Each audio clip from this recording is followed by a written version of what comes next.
tal? Muy buenas noches. Bienvenidos a esta jornada de debate con Nacho Castillo. Se encuentra de vacaciones, Nacho, todavía. Esperamos que esté disfrutando de sus últimos días de merecidas vacaciones. Para este servidor, un verdadero placer conducir este espacio. Vamos a dedicarlo a analizar este 2016 desde la perspectiva de los temas que generaron ríos de tinta, mucha conversación y que algunos consideran eran impensables hasta hace un par de, no digo años, meses incluso.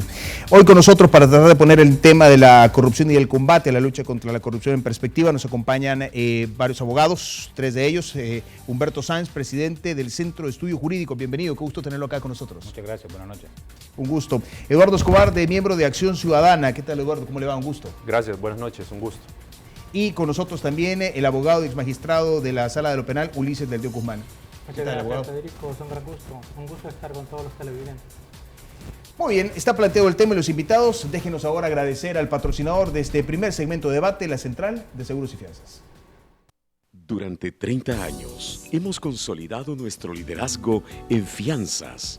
Somos expertos en seguro de personas, seguro de daños, fianza segura. Nuestro servicio es de calidad, ágil y oportuno. Alcancemos juntos nuestras metas, porque los salvadoreños no nos dejamos vencer. 3 décadas de desarrollo. La Central de Seguros y Fianzas. Por 30 años, su centro de confianza. He leído varias columnas que consideran que este 2016 pasará a la historia como el año del combate a la corrupción. Quizás como el tema más representativo a nivel nacional. Fue lo que marcó probablemente un hito, un parteaguas en lo que veníamos conociendo y lo que ha pasado en este 2016. Comienzo por preguntar si comulgan ustedes con esa percepción. ¿Es cierto? ¿Este es el año en el que realmente se ha marcado un punto de aparte o todavía es muy prematuro y hace falta ver cómo termina? Porque platicábamos antes de entrar al aire el programa, en realidad los procesos están abiertos. Condenas todavía no hay. Bueno, muchas gracias. Hay un solo caso, ¿verdad?, que ya ha terminado con una condena para el exdirector del Instituto Salvadoreño del Seguro Social, desde la perspectiva o el ámbito estrictamente civil, pero en efecto yo sí coincido con la apreciación que se ha hecho de que el año 2016, aún y con todos los inconvenientes que este año presentó, con todos los desafíos que incluso este año nos deja para el siguiente año 2017, tiene este componente en particular, en donde en efecto hemos podido encontrar muchas más instituciones decididas a luchar en contra de la corrupción, muchos más funcionarios que han querido hacer bien su trabajo, haciendo uso de las herramientas legales a su alcance, herramientas que, lo he dicho en otros foros, muy probablemente no son las herramientas más adecuadas para combatir la corrupción, pero que aún no siendo las herramientas más adecuadas, hemos encontrado funcionarios decididos a hacerlo. Eso a la par de una ciudadanía un poco más valiente, un poco más organizada, un poco con más entendimiento de lo que la corrupción genera, ya no solo en el ámbito general, sino que incluso en el ámbito particular. Creo que esto ha motivado que también más ciudadanos pasen de esa frustración que a todos nos genera las actuaciones indebidas, indecorosas de funcionarios y den un salto y que ese salto sea también hacer uso de las instituciones que están a su alcance, de aquellas instituciones que han dado muestras de querer hacer bien las cosas y acudir a ciertas normativas de carácter legal que también están pensadas en función de ese combate a la corrupción y en función de transparentar la gestión de los funcionarios públicos. Así que yo pienso que sí, Federico, insisto que a pesar de todos los desafíos que por supuesto aún existen, este es un elemento importante durante el año 2016, que esperemos que en el año 2017 se profundice, por supuesto. Desde luego que esperamos que la ciudadanía todavía adquiera una mayor conciencia del rol que tiene en esta Contraloría que debe ejercerse a la gestión de la cosa pública, y esperamos que más instituciones que en este momento todavía no han estado actuando adecuadamente se sumen a las instituciones que ya lo están haciendo. Que no están actuando adecuadamente. Hay ciertas instituciones que a mí me parece que todavía tienen una tarea pendiente, que no lo hicieron bien durante el año 2016, que no lo han hecho bien antes tampoco. ¿Cómo cuáles? Me estoy refiriendo concretamente a la Corte de Cuentas y al Tribunal de Ética Gubernamental, que a pesar de contar, en el caso de este último, con un presupuesto importante, no hemos visto actuaciones decididas, no hemos visto que los funcionarios de verdad quieran hacer uso de las atribuciones que la ley les confiere. Hay muchísimas actuaciones de funcionarios que a estas alturas ya deberían estar siendo investigadas oficiosamente por el Tribunal de Ética Gubernamental, y otro tanto ocurre con la Corte de Cuentas. Esperemos que durante el año 2017 entiendan cuál es su verdadera función y se sumen a este esfuerzo. Eduardo, hasta hace un par de meses atrás todavía se discutía si El Salvador necesitaba una CICIES al estilo de la CICIG en Guatemala, que impulsara justamente la lucha contra la corrupción y particularmente contra la impunidad, que quizás como un tema mayor que englobaba la misma corrupción y otros más. ¿Cree usted que ya no la necesitamos, que lo que estamos viendo es suficiente para poder combatir estos dos flagelos, corrupción e impunidad? Bueno, en el caso de Guatemala, la frágil institucionalidad con que contaba, y que creo que todavía cuenta, no dio más margen a que se apoyara el sistema de justicia con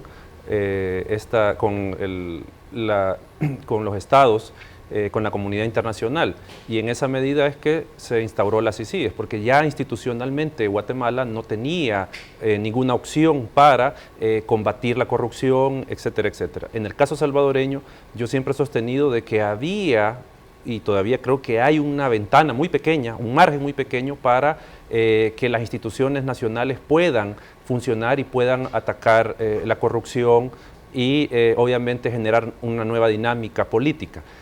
Obviamente esa ventana pasa, pero aquí es el problema, si se quiere ver, por tener cierto tipo de funcionarios al frente de la Fiscalía, al frente de la Corte Suprema de Justicia, y en esa medida eso, si se quiere, pone desde un cierto punto de vista en debilidad estos avances. Y a eso quiero llegar yo. Estamos en un escenario inédito en el país. Nunca antes habíamos estado en esta coyuntura donde las instituciones, la ciudadanía está en un esfuerzo de combate a la corrupción por más transparencia, y obviamente tampoco habíamos visto que ciertas personas, funcionarios o empresarios, estuviesen siendo llevados ante los tribunales. Entonces creo yo que esa es una coyuntura que nos puede señalar cuatro cosas. La primera es que creo yo que hay un cambio de paradigma. ¿En qué sentido? Ya la función pública ahora tiene que ser vista desde la perspectiva de la rendición de cuentas, la transparencia, el combate a la corrupción. Y eso creo yo que es un tema que al final desemboca en un cambio de cultura política, porque nuestros políticos, nuestros funcionarios no han tenido ese aspecto, esa obligación de rendir cuentas, por ejemplo, y este es un elemento nuevo en la política nacional. No han tenido aquel aspecto de transparencia, que eso pues es de reciente data. Ese es un tema. El otro que ya se mencionaba un poco por Humberto es el tema del sistema de control del ejercicio del poder político. No lo habíamos tenido claramente en funcionamiento. Hasta ahora es que tenemos ya más instituciones que se han integrado. Comenzamos con la Sala de lo Constitucional, el Instituto de Acceso a la Información, hoy tenemos a la Fiscalía, tenemos a la Corte Plena, que están en ese sistema de control ejerciendo pues sus funciones constitucionales y sirviendo de freno al ejercicio del poder político. El otro aspecto que quiero mencionar brevemente es el de la ciudadanía. Al menos la organizada se ha empoderado. Y con lo que yo mencionaba hace un momento, el cambio de paradigma, muchas de estas organizaciones ahora abrazan estos conceptos e impulsan estos temas de transparencia, de rendición de cuentas, combate a la corrupción. Y el punto final que quiero señalar y que creo que es el que hay que ponerle más atención es el tema de la sostenibilidad de este esfuerzo. Sostenibilidad desde dos puntos de vista: la ciudadanía, si va a seguir con este esfuerzo, y esperemos que así sea, y desde las instituciones. Porque yo tengo un temor que al haber un cambio de quienes están dirigiendo las instituciones que he mencionado, pueda mermar la actividad de ellas. O sea, lastimosamente todavía creo yo que estamos en un nivel de poco desarrollo institucional, que los esfuerzos no se van a sostener por sí mismos, sino que tiene que haber la participación obligada de cierto tipo de funcionarios para que esto funcione. O sea, y eso es lo que creo yo que hay que tener en mente. ¿Qué pasaría si cambian radicalmente los abogados que van a conformar Sala de lo Constitucional, por ejemplo, con otra visión? Puede perder control la sala sobre el ejercicio del poder político. Entonces eso creo que es una preocupación que hay que tener en mente. Hay un punto que me llama mucho la atención también sobre este tema, y sobre este particular quisiera que lo retomemos más adelante, pero para cerrar esta primera ronda de impresiones, Ahora hay varios retos planteados para el órgano jurisdiccional particularmente, y no solamente en función de los casos que están emanando de enriquecimiento ilícito, son 76, si no me equivoco, 72 por ahí, la lista va cambiando, también los casos que ya están servidos y que tendrán que continuar los procesos penales ya iniciados, van a fases de instrucción algunos. Usted que conoce el órgano judicial, ¿está a la altura?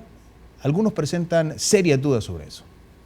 Bueno, yo tengo, no dudas, sino que tengo la seguridad de que ninguna de las instituciones realmente está lista o preparada para lo que nos está ocurriendo. Y es que no puede estarlo, porque venimos de una época, de unas circunstancias en las que la discusión, el cuestionamiento al poder político, eso era inconcebible. Y por tanto no se puede estar en eso.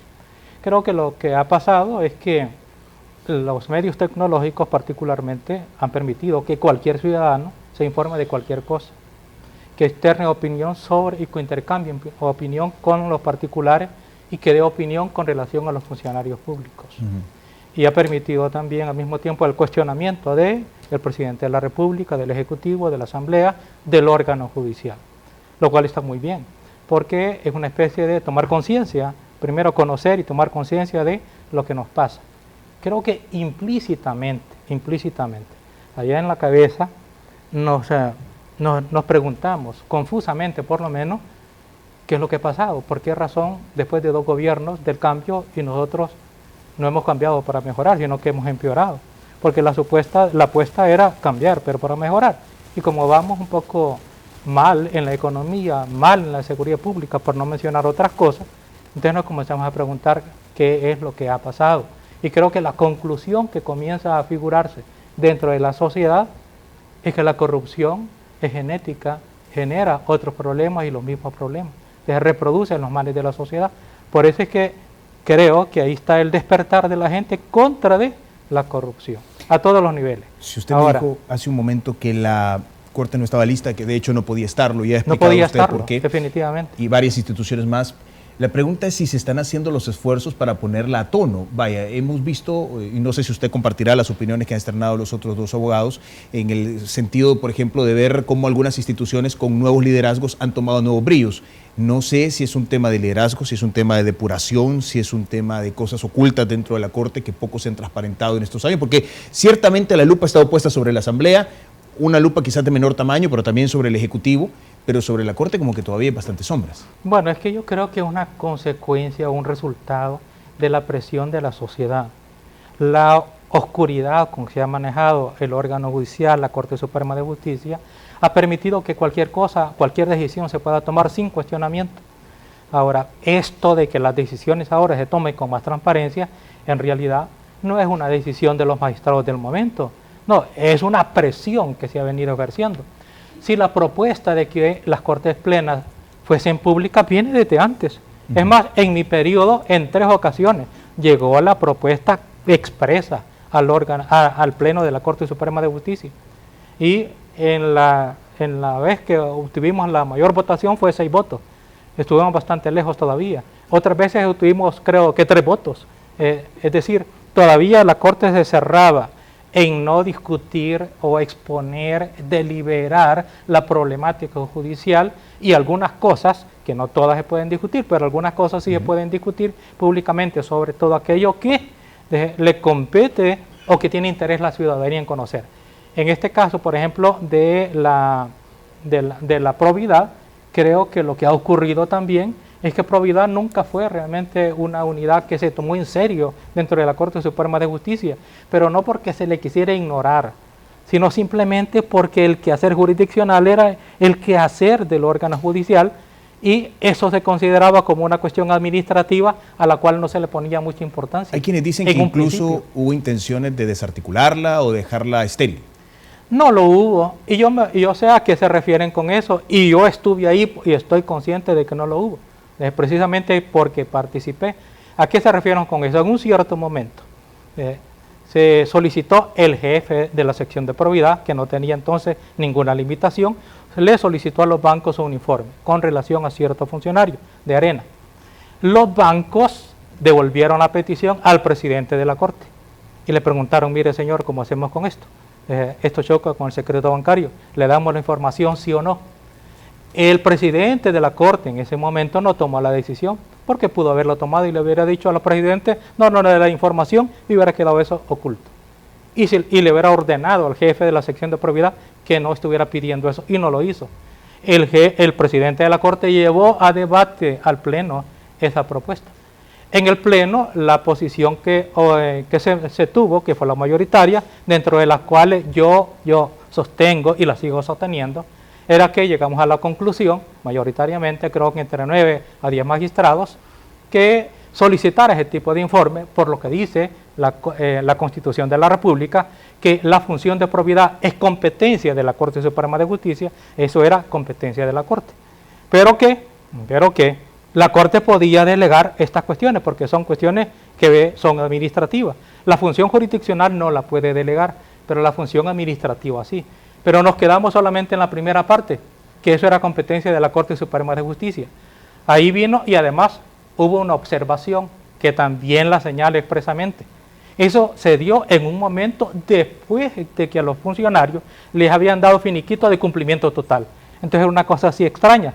Ya la misma sección de probidad, el jefe les había dicho a los funcionarios, finiquito total. Y después del finiquito total viene solicitud de informe a los bancos. Entonces la Corte pidió al jefe que llegara simplemente a explicar esa cuestión que parecía un poco extraña, y la respuesta fue que puso la renuncia. Entonces la gente creyó que lo habían despedido. Nunca despidieron al jefe de la sección de propiedad. Él decidió renunciar por no llegar a explicar por qué les había dado finiquito total a los funcionarios públicos y después estaba solicitando los informes a los bancos. Ok, me voy a la pausa comercial. Cuando regresemos, el 2016 ciertamente coincide en esta mesa, ha sido un año marcado por el combate a la corrupción. La pregunta ¿es irreversible? Los procesos que ustedes mencionan, que es un despertar de la ciudadanía, ¿es irreversible o depende de los funcionarios que están en algunas instituciones? ¿O habrá que ver también cómo reacciona el status quo a este avance democrático y si lo logra frenar? Vamos a la pausa y regresamos con esa discusión.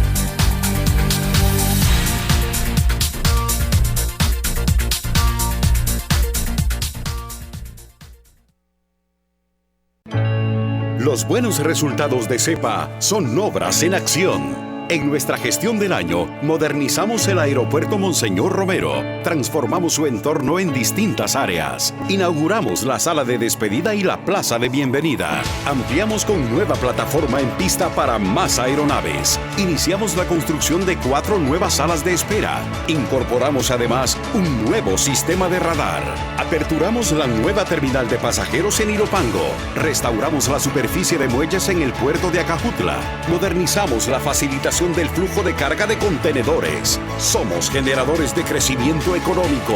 Tenemos un camino lleno de esperanza que transforma vidas y nos hará competitivos. CEPA, somos gente que va más allá. VTV 2017. Nuestros nuevos programas nacionales. Salud y nutrición. Talk show. Noticias, entrevistas, música. Sé parte de un canal que está 24 horas contigo. VTV, Nueva Imagen 2017.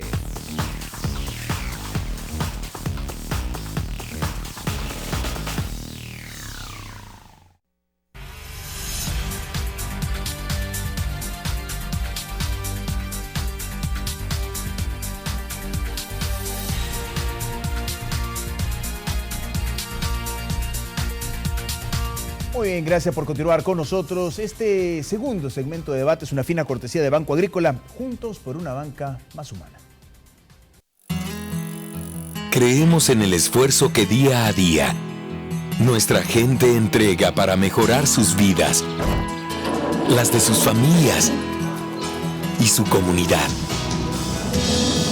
Aunque el sol deje de brillar, nuestro inquebrantable espíritu nos mantiene unidos.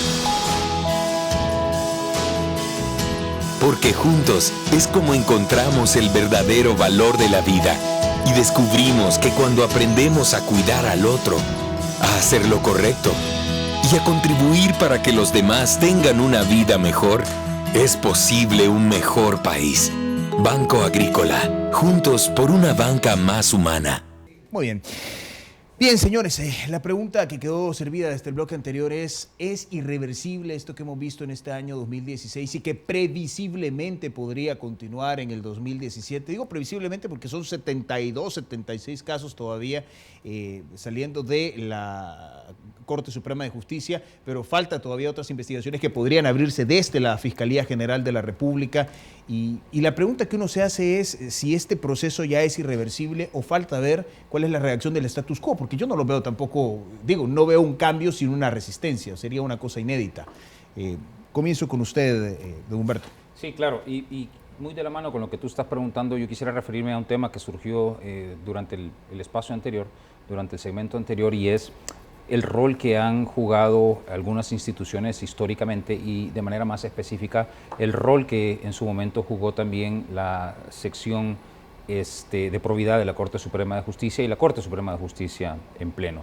Independientemente de que esto pueda generar también algún criterio distinto, yo sí pienso, de verdad lo digo con toda honestidad, yo sí pienso que la Corte Suprema de Justicia ha marcado un antes y un después a partir de la conformación actual de la Corte Suprema de Justicia y concretamente en el caso de la sección de investigación, de la sección de probidad de la Corte, sí creo que existe un error histórico, lo voy a llamar así, que en su momento se generó cuando se tomaron decisiones que limitaron la actuación de la sección de probidad de la Corte Suprema de Justicia. Yo tuve la oportunidad de tener acceso a un voto razonado que dio el doctor René Fortín Magaña en esa oportunidad, dicho sea de paso, expresidente del Centro de Estudios Jurídicos, en donde él explica la posición que a su criterio debía adoptarse para permitir que la sección de probidad pudiera desplegar todas las facultades que hoy vemos que sí puede desplegar.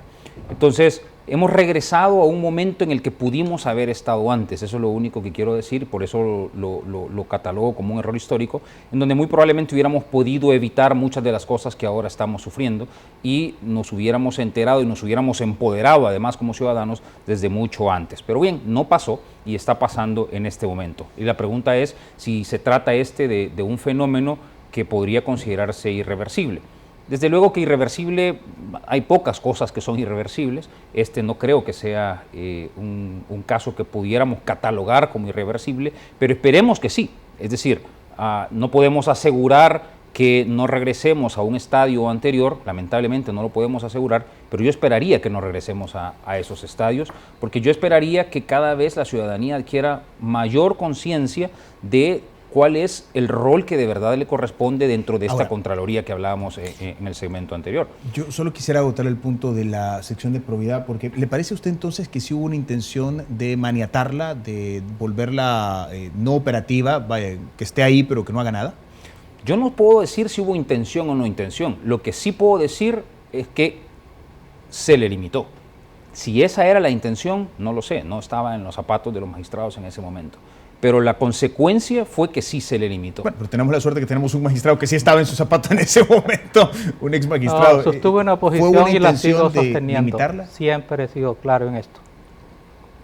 Lo extraño fue que el señor jefe de la sección de probidad le solicitó a la Corte, a los presidentes de los bancos informes de funcionarios públicos que ya les había entregado finiquito total. Los presidentes le consultaron al presidente de la Corte. El presidente de la Corte lo llevó a la Corte Plena.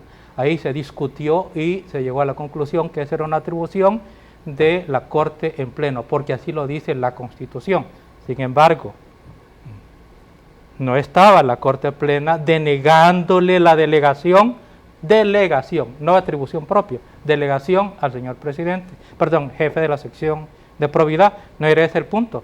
Lo que ocurre es que se le llamó para que explicara por qué estaba solicitando informes a los bancos después de darle los finiquitos totales, y él no llegó, sino que renunció. A partir de ahí se generó una discusión. que no me hubiera gustado decirlo, pero lo voy a decir por lo que aquí se ha mencionado. El señor magistrado que acaban de decir ni siquiera participó en la discusión, en el debate verbal.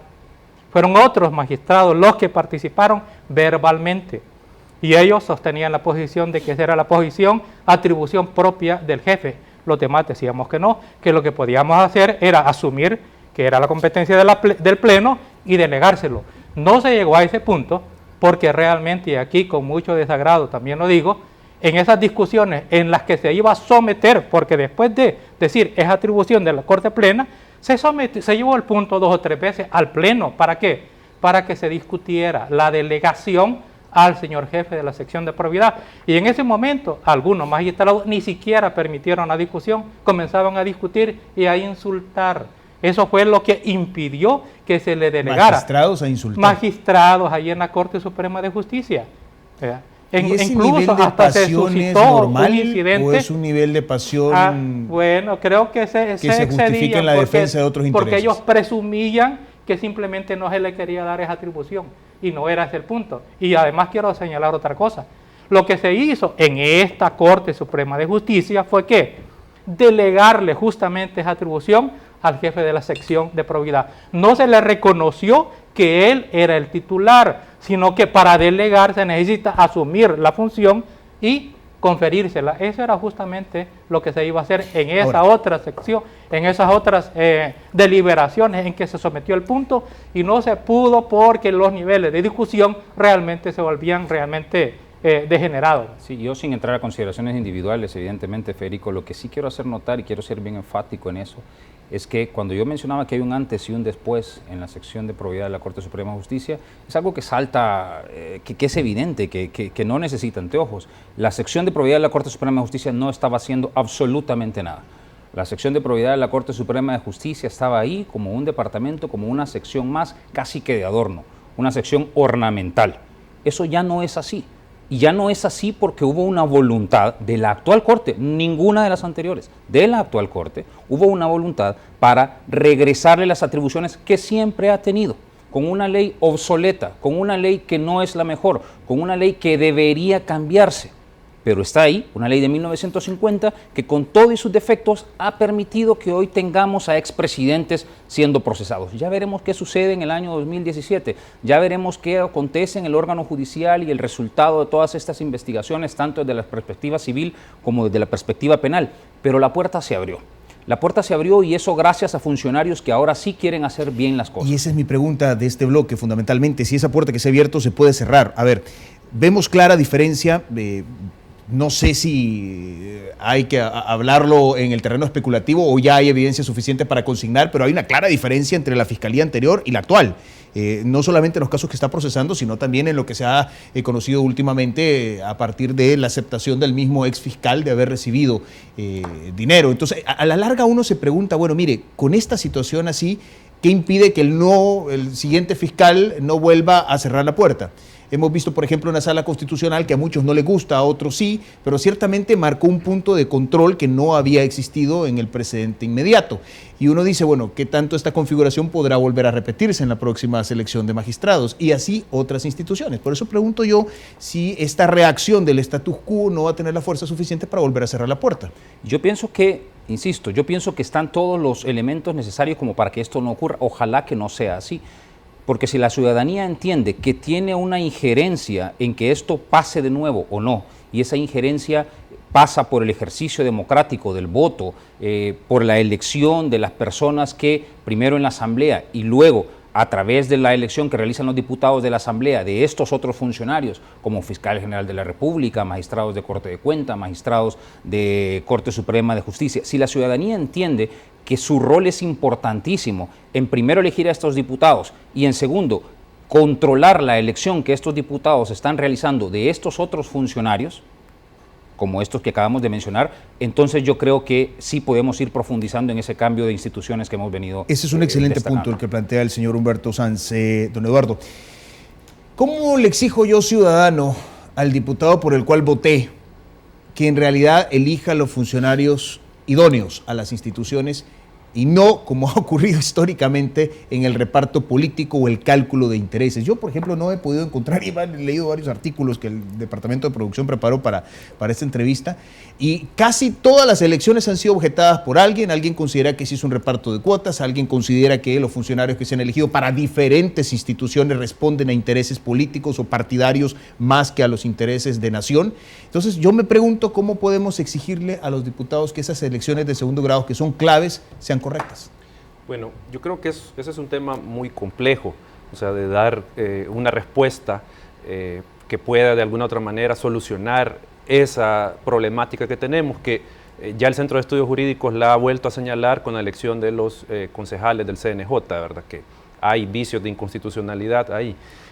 Yo lo que creo, con lo que decía Humberto, y relacionándolo con el tema electoral, en primer lugar, ¿cuánto más va a durar esta etapa?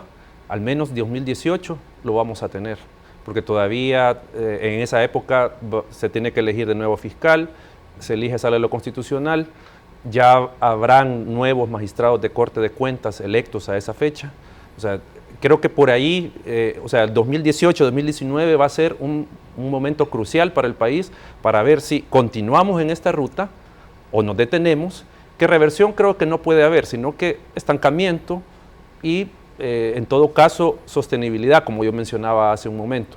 Y ahí es donde creo yo que la ciudadanía tiene que tener un papel fundamental. ¿Con qué? Bueno, en primer lugar, con asistir a ejercer el voto. ¿Por qué? Porque la sostenibilidad de este esfuerzo depende de los funcionarios que la Asamblea elija. Y eso pasa por tener diputados, en primer lugar, que estén comprometidos con la construcción de la democracia, el Estado de Derecho, y que no estén comprometidos totalmente con ciertos intereses económicos o políticos. Y ahí, perdón que lo interrumpa, no quiero que pierda su idea, pero justamente en el afán de profundizar en la misma, ¿cómo no nos perdemos en los discursos? Porque, por ejemplo, si usted escucha con atención el discurso del secretario general del FMLN en la pasada convención, no se habla ahí de que la sala haya representado un avance en nada democrático, todo lo contrario, se critica las resoluciones de la sala y se le vincula con una línea política ideológica de derecha. Y en tal virtud, las resoluciones de la sala pues no son democráticas ni marcan avances, sino todo lo contrario. También escuchamos una serie de críticas a la Fiscalía General de la República y aunque las críticas sean un poco en menor tono, tenemos al fiscal diciendo que no tiene presupuesto para pasar de medio año y sin presupuesto y sin recursos poco va a ser. Por eso me pregunto yo hasta qué punto la ciudadanía puede tener claridad en qué marca un avance democrático y en qué caemos en el tema de la política y la polarización. Yo creo que ahí es donde juega un papel fundamental quienes tenemos el acceso a los medios de comunicación para brindar opinión. Creo que tenemos que construir ciudadanía brindándole información y análisis objetivos a la ciudadanía sobre qué significa la democracia, qué significa el sistema político, cuáles son los controles que tiene, cuáles son las funciones de cada una de las instituciones.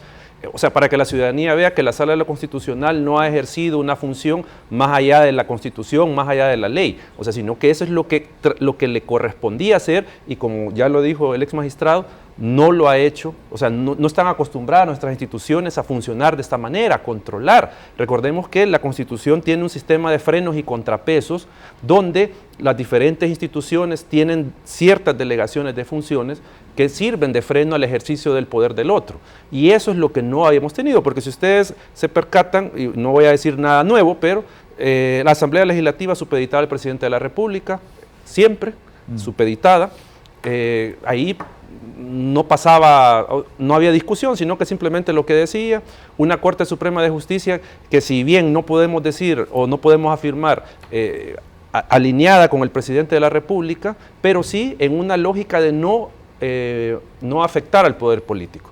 Y entonces, en esa medida, creo yo que el ciudadano tiene que tener esa información, ya sea por quienes tenemos la dicha de tener estos espacios y ustedes como medios de comunicación de llevarle y clarificarle y educar a la ciudadanía de cuál es el control. ¿Para qué? Para que cuando ejerza su voto lo haga informadamente.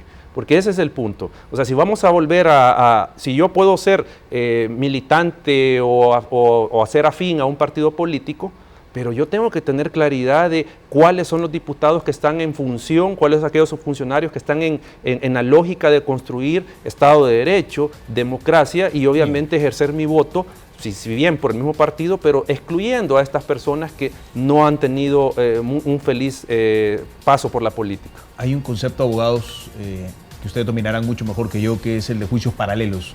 A mí me gustaría irme a la pausa comercial, regresar justamente con su opinión, señor Ulises del Dios, sobre este tema, porque, a ver, también la opinión pública genera expectativas. Hay casos que son muy mediáticamente manejados, o que por lo menos, tal vez no desde los medios, sino desde otros estratos de formación de opinión pública, se perfilan, se manejan y se informa o se desinforma a la ciudadanía.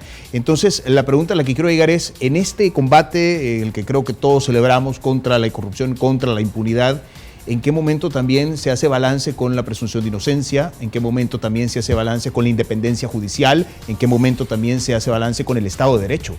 Porque no son cosas menores. Vamos a la pausa y regresamos con eso.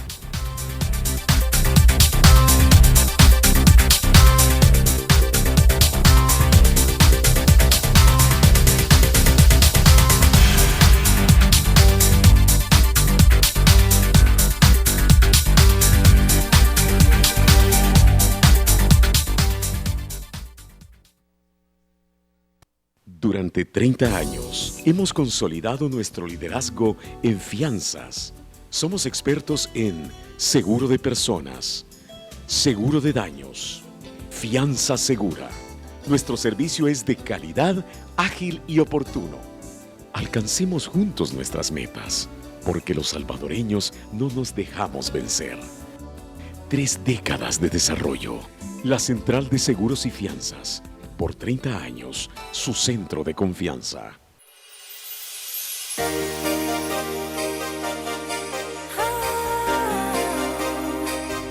El año 2016 fue un año de muchos retos y agradecemos a usted quien depositó la confianza para ayudarnos a cumplirlos. Les deseo que esta Navidad y próspero año nuevo compartan, disfruten y sobre todo súper saludablemente con toda su familia y seres queridos, para que el 2017 sigamos en línea. Feliz Navidad y próspero año nuevo les desea FIT TV.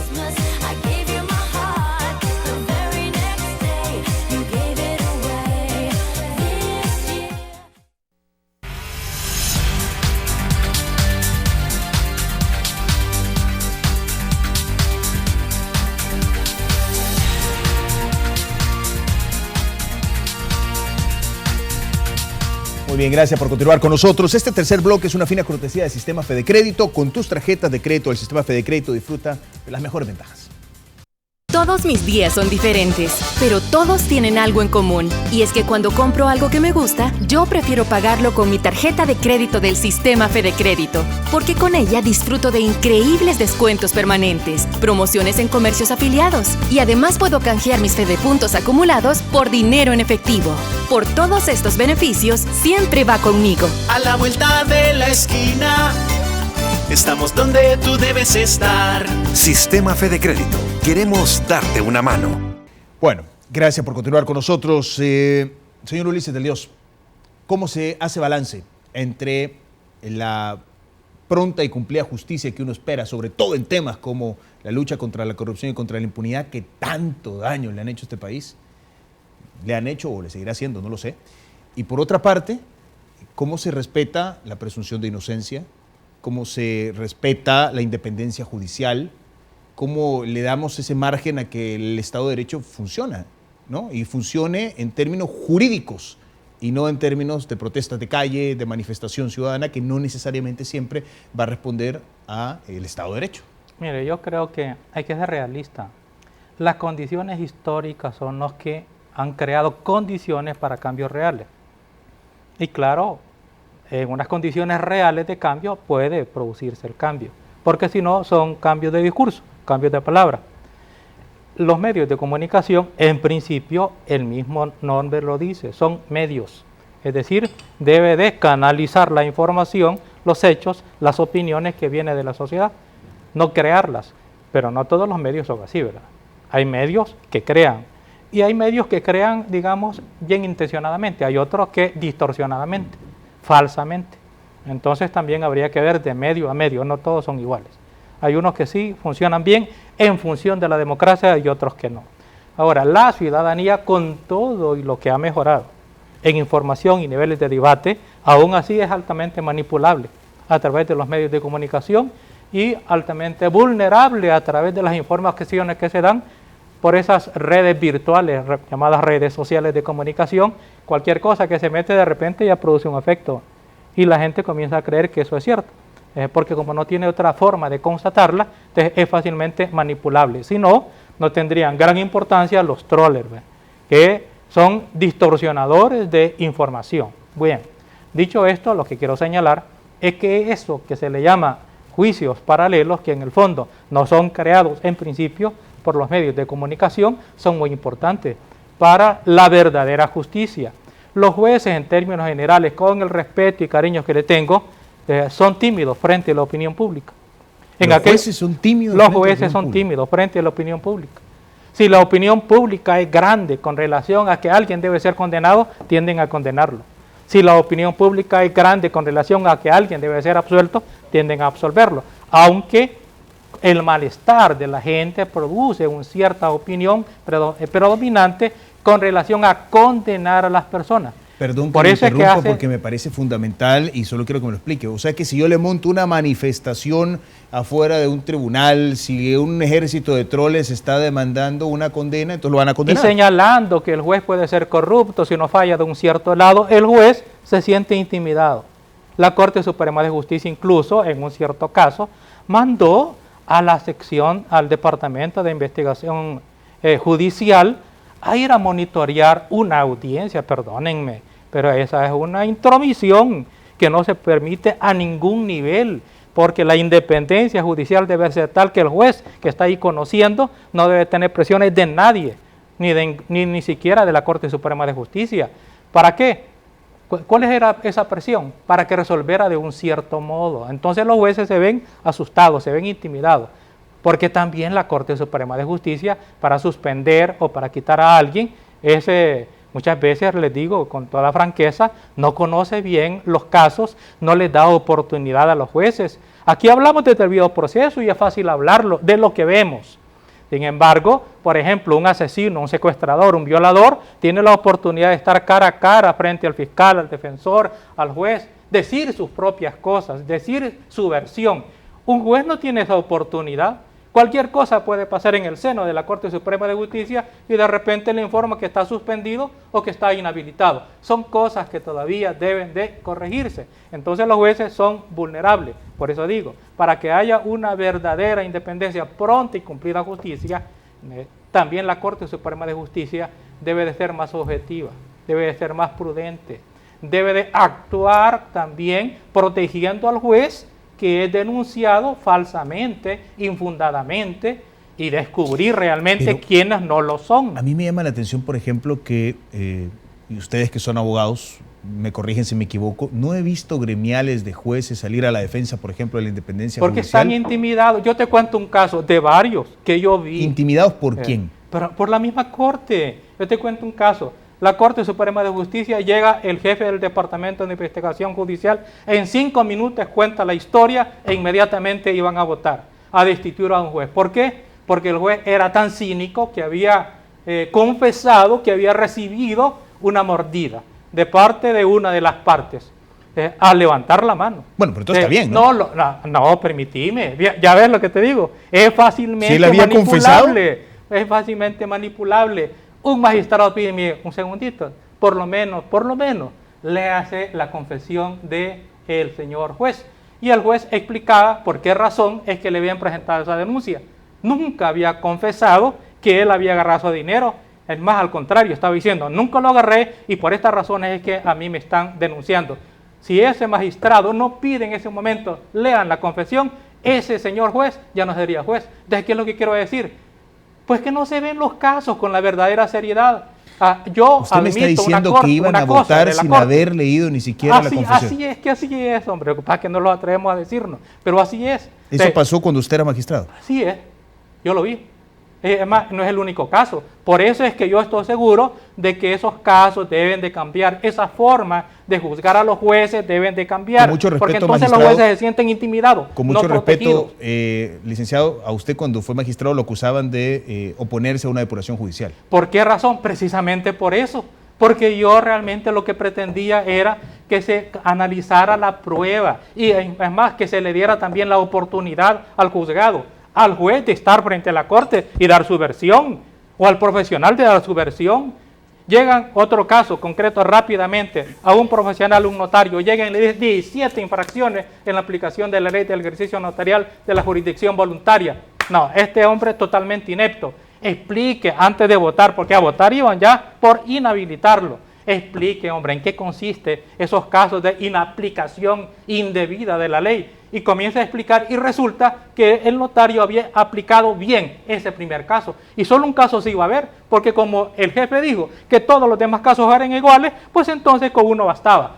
Perdóneme. Después, como se explicó un caso y se llegó a la conclusión después del debate de que esa era una aplicación válida, bueno, con el mismo razonamiento, si esa era la forma con que iba a quitarlo por todos los demás casos, pues todos los demás casos estaban bien. Ahora me hago una pregunta yo y la traslado aquí a la mesa. Pero así es.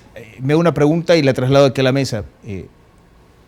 Bueno, hemos escuchado la versión de un ex magistrado.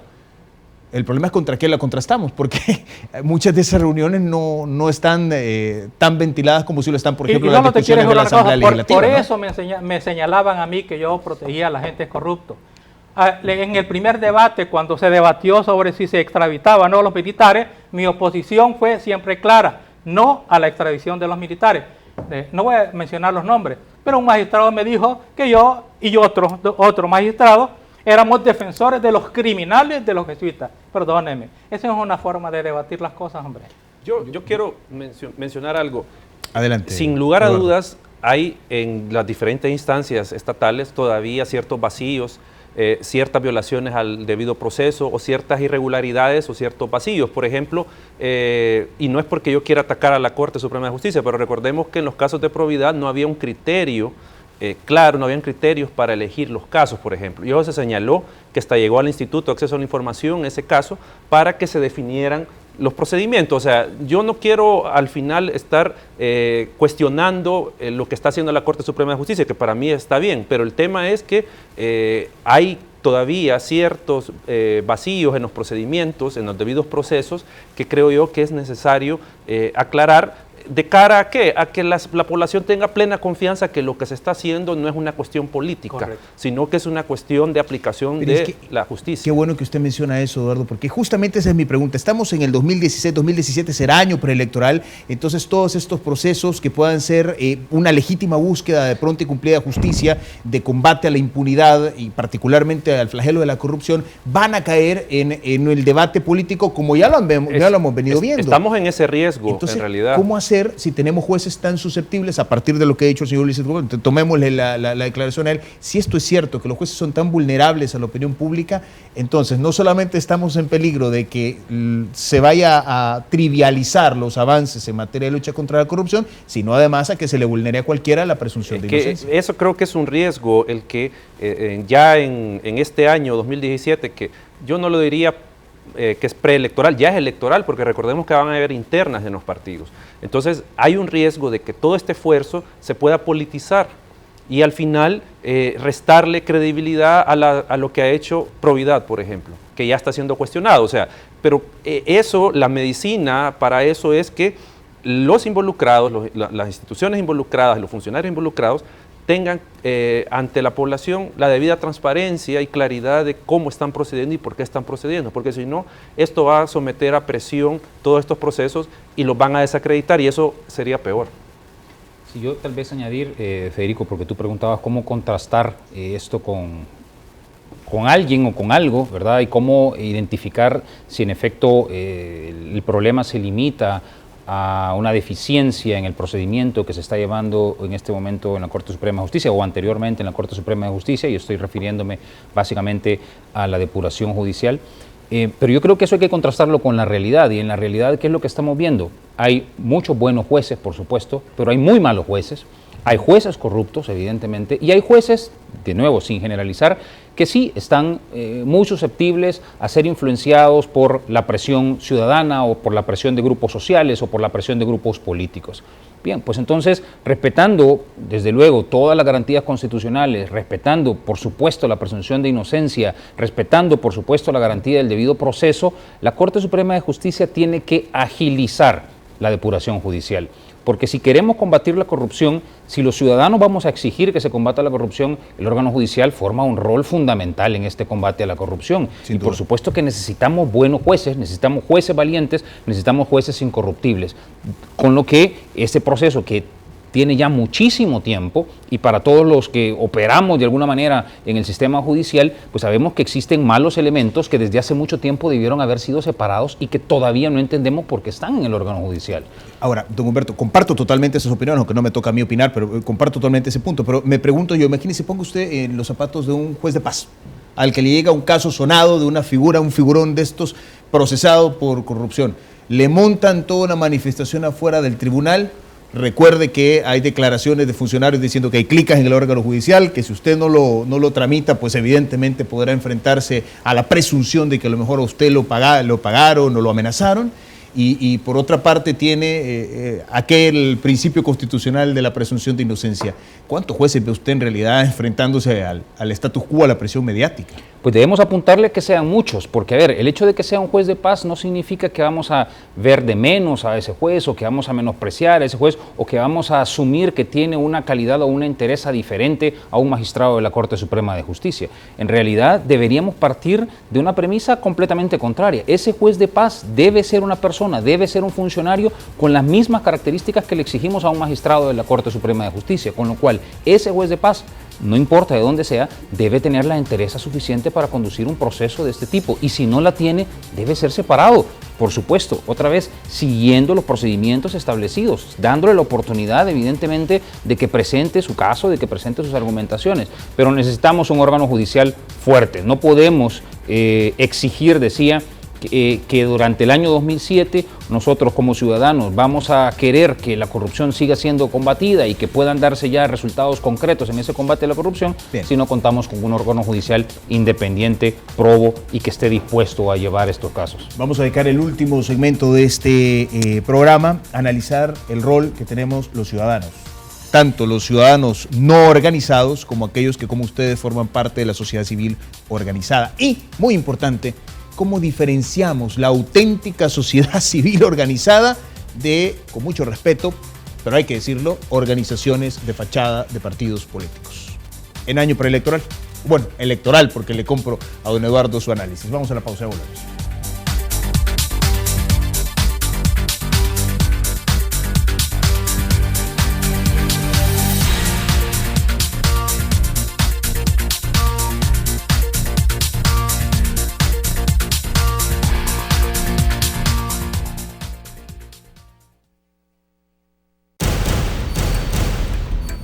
Soy Diana Durán y en punto de las 6 de la tarde les mantendré informados de una forma ágil y veraz.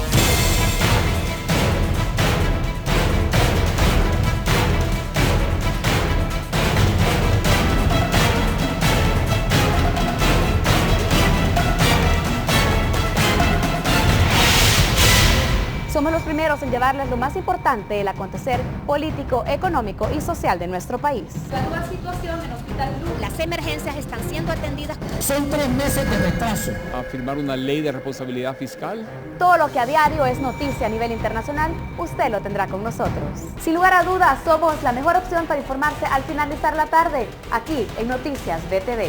Noticias VTV. De lunes a viernes, 6 de la tarde, por VTV, 24 horas contigo. Cada tarde tenemos las noticias más impactantes que le están dando la vuelta al mundo. No importa dónde haya ocurrido el hecho, porque siempre estamos al tanto de lo que sucede para llevarlo a sus hogares. Aquí, en Primer Impacto.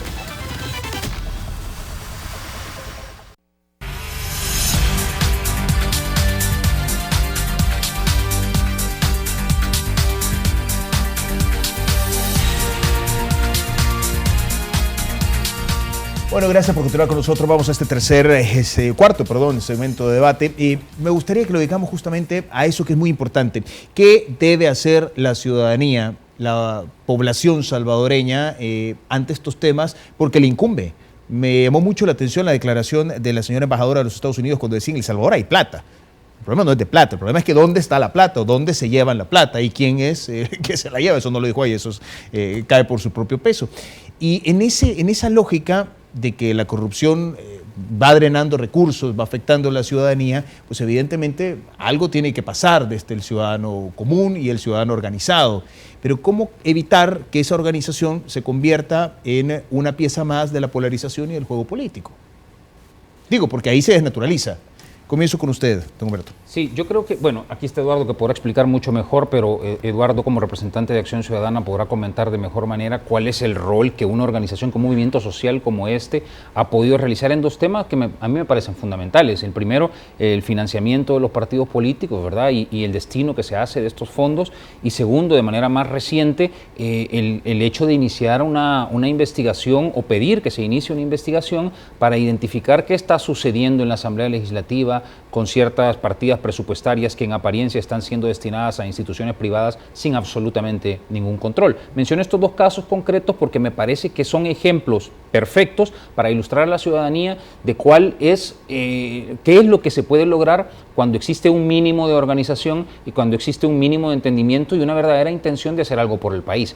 Desde la perspectiva nuestra, que es una perspectiva más gremial como representante del Centro de Estudios Jurídicos, lo que pretendemos hacer para el año 2017 es enfocarnos muchísimo en el tema de la elección de segundo grado de algunos funcionarios públicos. Estamos ya enfocados en el tema de la elección del Consejo Nacional de la Judicatura, en donde hemos llegado a la conclusión de que se han cometido violaciones constitucionales y estaremos muy atentos al proceso que ya pronto va a iniciar para la elección de los candidatos que en el año 2018 van a resultar electos o van a formar parte del proceso de elección de los magistrados a la Corte Suprema de Justicia. Y se nos viene el fiscal y se nos vienen las procuradurías, etcétera. Entonces vamos a ponerle mucho énfasis a ese tema porque pensamos que desde el ámbito gremial podemos aportar mucho. ¿Cómo distinguir si un esfuerzo ciudadano como el que lidera Eduardo o como un esfuerzo gremial, como en este caso tengo la honra de presidir, está apartado de intereses de carácter político? Yo creo que va quedando a la vista los resultados que este tipo de esfuerzos van dando, los pronunciamientos que al efecto existen, la crítica que se hace de un lado y del otro y las propuestas que están siendo ya planteadas sobre la mesa que no van enfocadas a favorecer a ninguno de los institutos políticos que actualmente conocemos. Solo le haré un elemento a la misma pregunta, don Eduardo, y es que, por ejemplo, es fácil, hombre, solo damos el listado de actores, quiénes se pronunciaron, con qué intensidad y de qué manera en el caso Francisco Flores, versus cuántos siguieron pronunciándose, si eran los mismos principios y valores que defendían en la investigación contra el señor Funes o en la investigación contra el señor Saca. Y uno encuentra que algunos desaparecen. Fueron muy beligerantes en un caso, luego desaparecen y aparecen otros. Entonces se pierde uno si en realidad se defienden principios y valores o en realidad intereses político-partidarios. Yo creo que, en primer lugar, entre gitanos no se leen las manos, ¿verdad? O sea, todos los que están involucrados en organizaciones de sociedad civil saben quién es quién, en qué está y qué defiende. Eso creo yo que al final es saludable para la democracia, el pluralismo de ideas, y eso está bien, pues, o sea, yo no le veo problema con que hayan organizaciones afiliadas a o en la lógica de ciertos partidos políticos. Eso creo que no es problema. El problema es que traten de aparecer como que son neutrales y queriendo venderle a la ciudadanía qué imagen de objetividad y de lucha por la democracia de forma neutra. Ese creo que es el problema, no es tanto de que si son o no son a favor de. Nosotros vemos el Partido Demócrata en Estados Unidos tiene sus organizaciones afines y todos lo saben. O que reciban financiamiento de recursos públicos. O sea, eso no es, si se quiere, el debate acá, sino que el debate es que tratan de engañar a la ciudadanía, que tienen ciertas acciones aparentemente en construcción de democracia cuando no es así. Pero yo quiero llegar a otro punto que usted lo mencionaba al inicio de la pregunta. ¿Qué tiene que hacer la ciudadanía organizada para 2017? Yo quiero trasladarla a qué puede hacer el ciudadano. El ciudadano que no está organizado, también, como usted lo dijo bien, hace un momento, es el principal afectado de todas las decisiones políticas y por lo tanto el ciudadano es el que tiene que estar al tanto de lo que está pasando y activar las instancias correspondientes. Una solicitud de información, si usted detecta que en X alcaldía, en X hospital, en X escuela, hay algo turbio con el manejo de la cosa pública, usted puede solicitar esa información y posteriormente usted puede acudir a cualquiera de las instituciones, ONGs que nos dedicamos al tema de transparencia y informar. ¿Para qué? Para construir patria. De esa manera se construye patria, porque al final no solo es la sociedad civil organizada la que tiene que estar empujando este tema junto con las instituciones que están involucradas, sino que también es el ciudadano que al final es el que sufre la falta de medicinas, el que sufre la falta de que su hijo vaya a una escuela con las condiciones mínimas y adecuadas para recibir clases. O sea, el tema, creo yo, que el desafío 2017, 2018 y 2019 es para la ciudadanía, no es tanto solo para las instituciones estatales y los funcionarios, sino que para el ciudadano que logre al final hacerse sentir ante los políticos, porque eso es lo que ha faltado siempre. Don Ulises. Bueno, yo lo que creo es que estamos viviendo una época en donde hoy más que antes a la gente le gusta parecer más que ser, sobre todo a través de parecer más que ser, y a todos, tanto a los políticos como a los no políticos, pero los políticos de preferencia tienden a ocultarse todos sus vicios, sus defectos, y viceversa señalárselos al contrincante, y la sociedad en términos generales debe de racionalizar esa información, toda la información que recibe, particularmente a través de los medios de comunicación tradicionales y no tradicionales, los que nosotros discutimos, lo que damos por cierto, todo debe de ser racionalizado. La duda metódica debe ser aquí lo primero, antes de dar por cierto cualquier cosa, porque después descubrimos en muchas ocasiones que hay grandes fraudes procesales que no solamente son desde abajo, sino que incluso desde arriba. Muchas cosas que nosotros creemos que son, al final no lo son, y viceversa, el que parece que no es, al final resulta ser que es. Ahora, la voluntad, creo yo, de todos, sí, es que estamos en contra de la corrupción, pero esa voluntad no debe de ofuscar la razón. La razón debe de guiar la voluntad para que el camino sea firme, sea sostenible, sea claro y no sea reversible. Caballeros, muchísimas gracias. Me quedo con esa última reflexión suya. Gracias, ha sido un placer compartir con ustedes. Gracias a ustedes, amigos televidentes, también por estar del otro lado del televisor. Nos escuchamos mañana.